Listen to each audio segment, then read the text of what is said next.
If dreamy flower photography was simply a matter of setting your lens to f1.4, then we'd all be creating masterpieces before breakfast. In reality, there's a little more to it, and also a lot more fun. Today, I'm going to share some of my favourite ways to create dreamy, ethereal flower photographs using everything from lens choice and light to foreground blur, vintage lenses, and a few slightly eccentric techniques. When we think about dreamy flower photography, the first thing that usually comes to mind is shallow depth of field. And yes, that's certainly a large component. But dreaminess is about far more than simply blurring a background. For me, it's about creating a feeling, an image that captures not just what a flower looks like, but the essence of it, its softness, atmosphere, light, colour, and sometimes even a touch of mystery. In this video, I'll share some of the approaches that I use to create dreamy floral and plant photographs. From lens choices and composition through to bokeh, foreground effects, and a few slightly unconventional techniques. The lens you choose can have a huge impact on the final look of your image. Longer lenses are often wonderful for isolating a flower from its surroundings.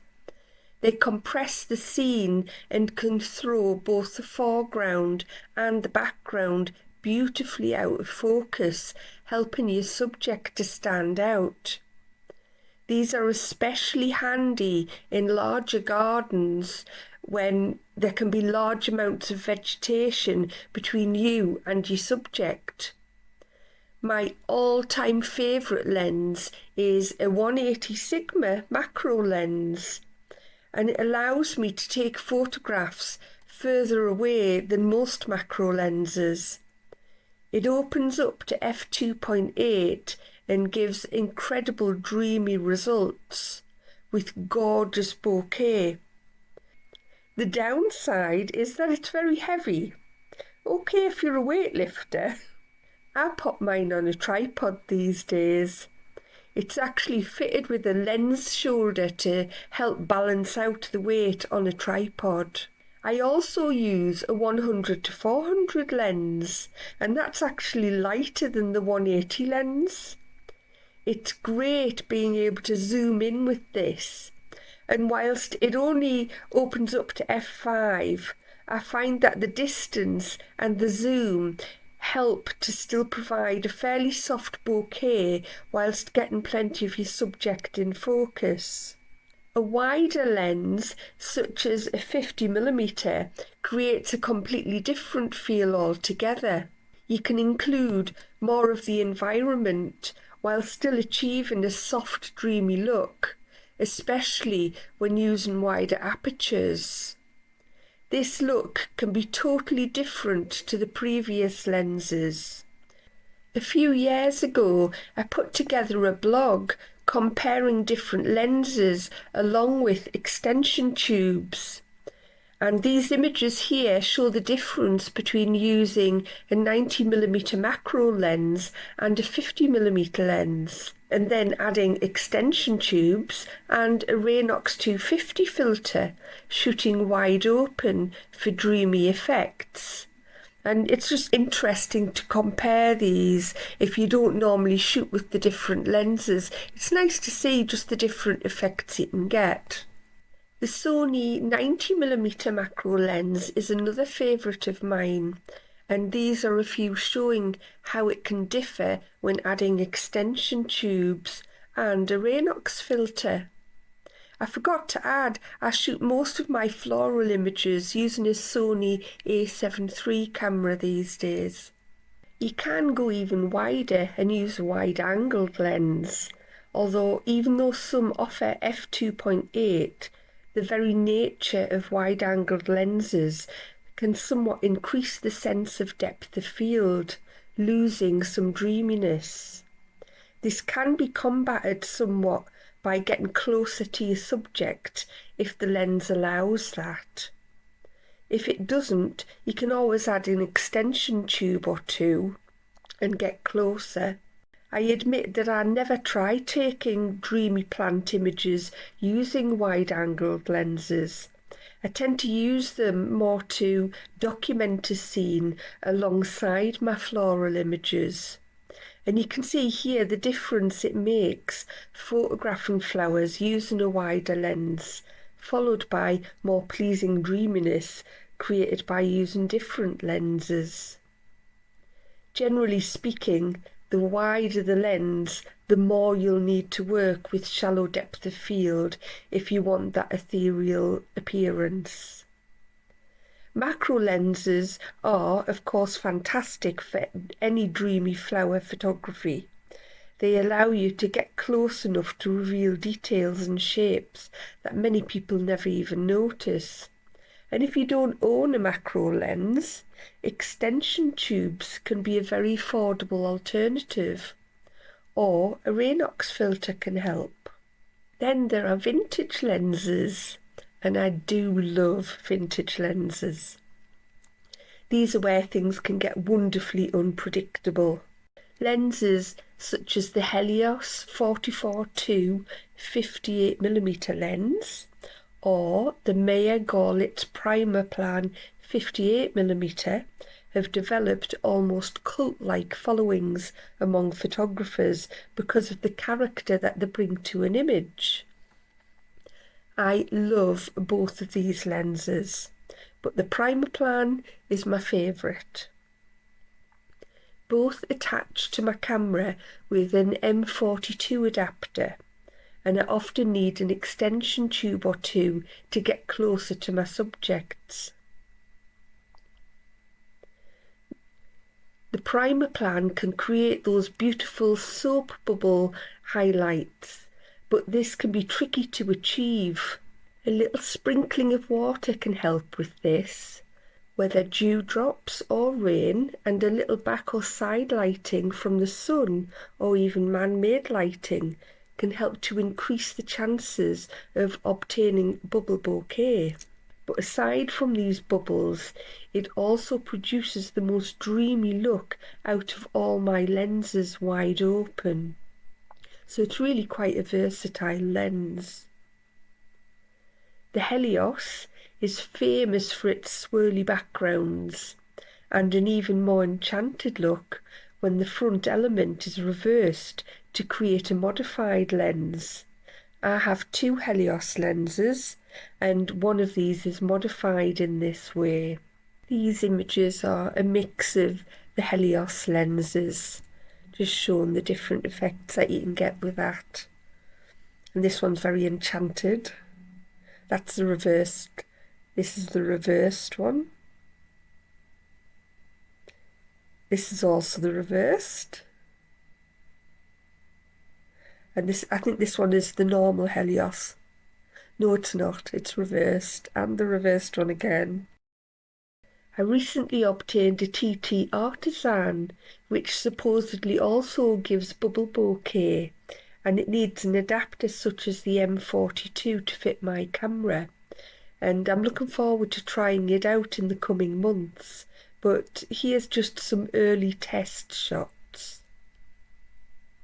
Lens baby optics seem to have been designed by someone who thought reality is overrated. They pair up beautifully with floral photography. They have a variety of wonderful optics that just work so well with flowers. Although I no longer have a lens baby lens, I do have several of their filters, such as the Omni filters, and I really enjoy using these. They do enhance the dreamy effects. All of these can add unique rendering and bokeh characteristics that help create dreamlike atmosphere straight out of the camera. Another thing that we need to consider as the size and the characteristics of our subjects. Not all flowers behave the same way through the lens. A large rose or an iris gives you plenty to work with, maybe too much at times. You might want to choose a longer lens and step back a little bit if you want more of the flower to remain recognisable. Or you might move in close with a 50mm lens and concentrate on a single petal edge, or a cluster of stamens, or a delicate curve, just allowing everything else to just melt away into softness. Sometimes the less you show, the more interesting the image becomes. Tiny flowers often behave differently through the lens and are often easier to create ethereal looks with. Astrantias, liverworts, stitchworts, wood anemones and other miniature subjects seem to come with dreaminess built in. Whether you photograph them from a little further away or move in close, they often sit beautifully within their surroundings, creating natural layers of blur and colour. Distance also matters. One of the simplest things that you can change is your distance from the subject, moving in a few inches closer or a few inches further away, and then do it again and again, and you'd be amazed how dramatically the look can change. Sometimes getting closer helps to simplify the scene and increase that dreamy effect. Other times it introduces distractions and clutter, so there isn't a right answer, but the trick is to experiment. Take your time moving around the flower and looking for the perfect angle, or just a different angle. Backgrounds matter more than you think. The background often plays a major role in determining how dreamy an image feels. It's easy to just focus in on the flower and forget everything else around it. A single flower against a distant field can look soft and elegant. The same flower surrounded by nearby grasses and vegetation can look completely different. Neither is necessarily better. They're just simply different moods. When I'm composing a shot, I'm often paying as much attention to what's behind the flower as I am to the flower itself. The background isn't just the backdrop, it's part of the whole scene. Don't forget the foreground as well. Foreground elements can be incredibly useful. Sometimes they create beautiful washes of colour and blur. Other times they can create chaos. Both outcomes are educational, a learning experience that we can store up for future shoots.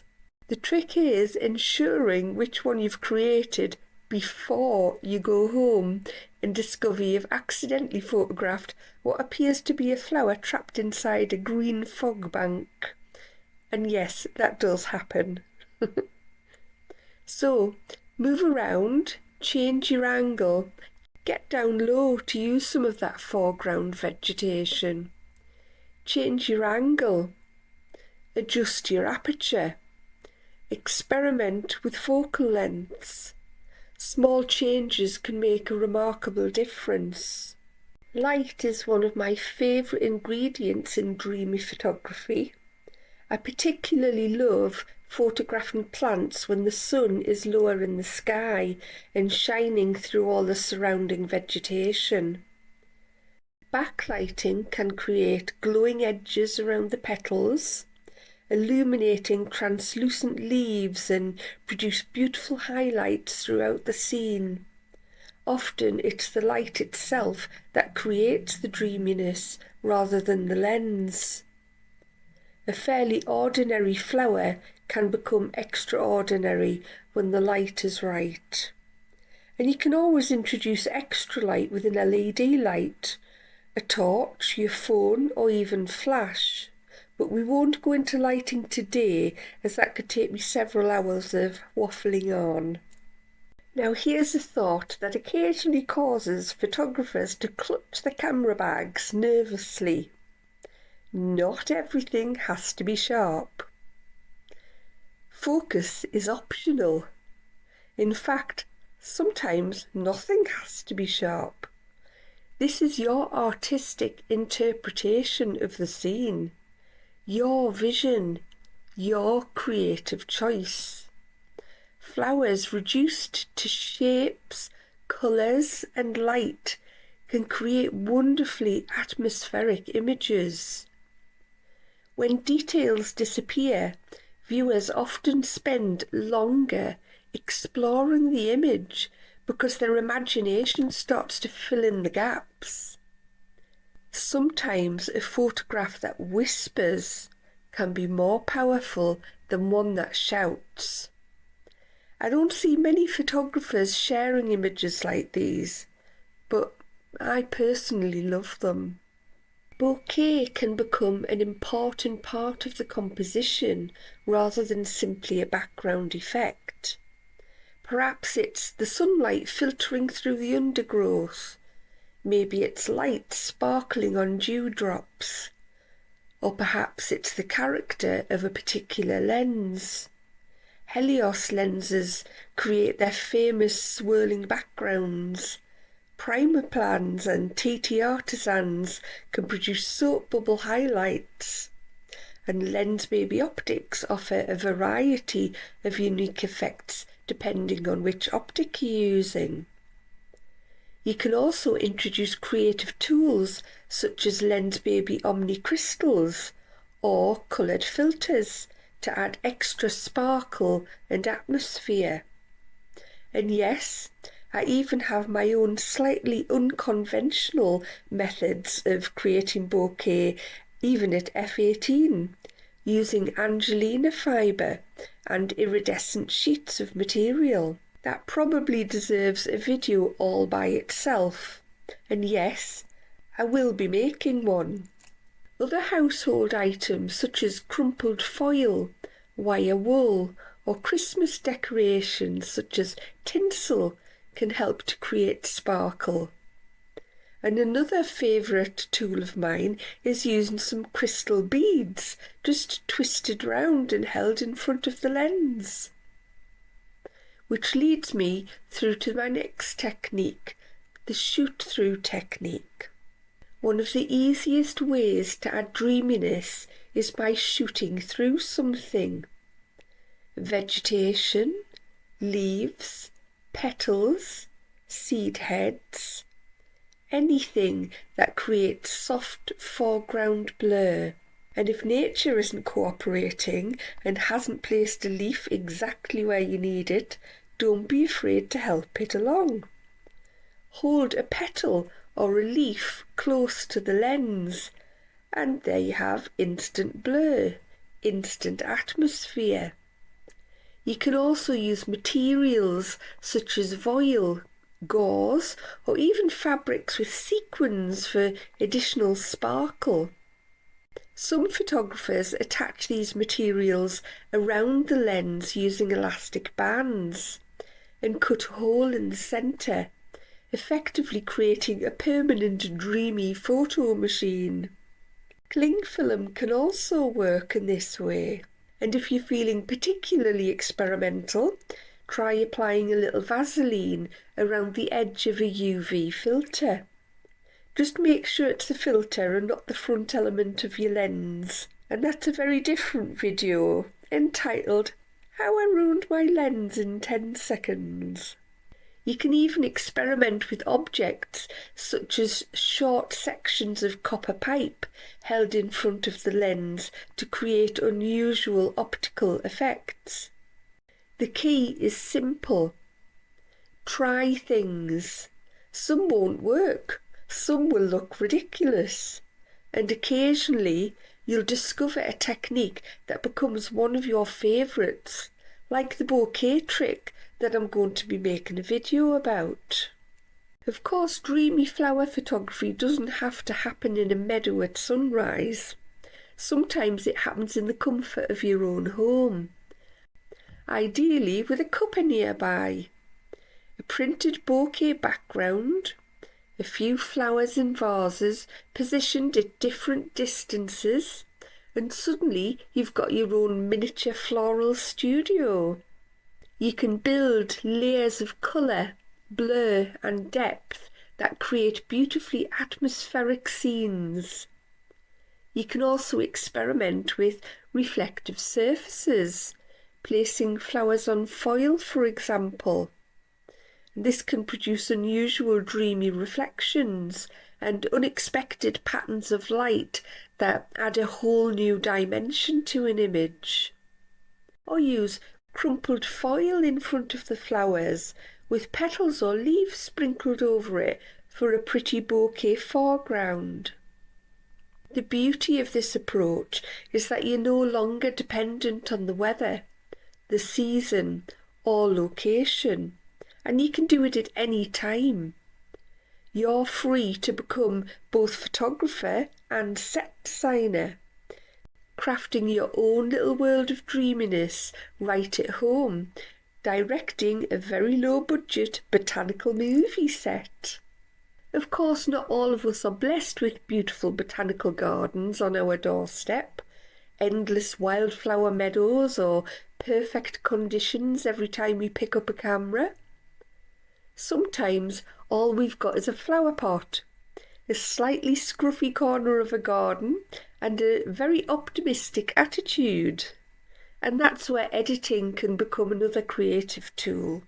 If you've captured a good foundation image, adding subtle overlays like light leaks or bokeh or even textures, or sometimes soft lighting effects, these can give an image an extra layer of atmosphere and help create the dreamy mood that you originally envisioned. Think of it as sprinkling a little digital fairy dust over your image. Used with restraint, these effects can enhance rather than overpower an image. So if your masterpiece didn't quite materialise in camera, don't worry. The creative process doesn't have to end when you press the shutter. Sometimes the final touch of magic happens later, sitting comfortably with your cuppa and with your editing software open. A few minutes editing might be all that's needed to transform a pleasant flower photograph into something that feels a little bit more enchanting. And finally, there's intentional camera movement. Adding a subtle amount of movement can transform flowers and plants into flowing washes of colour and shape, creating a much more abstract interpretation of the scene. It's one of my favourite creative techniques, but it's also a subject worthy of its own dedicated video. So we'll save that rabbit hole for another day. Dreamy flower photography isn't just about blur, it's about atmosphere. It's about using lenses, light, distance, focus, foregrounds and backgrounds, and creativity to create an emotional response rather than simply recording a flower. So next time you're photographing plants and leaves or berries and weeds, give yourself permission to experiment. Move around and try unusual lenses. Shoot through things and break a few photographic rules. And most importantly, create images that feel like your vision of the natural world. Because sometimes the dreamiest photographs happen when we stop worrying about perfection and start embracing the possibility.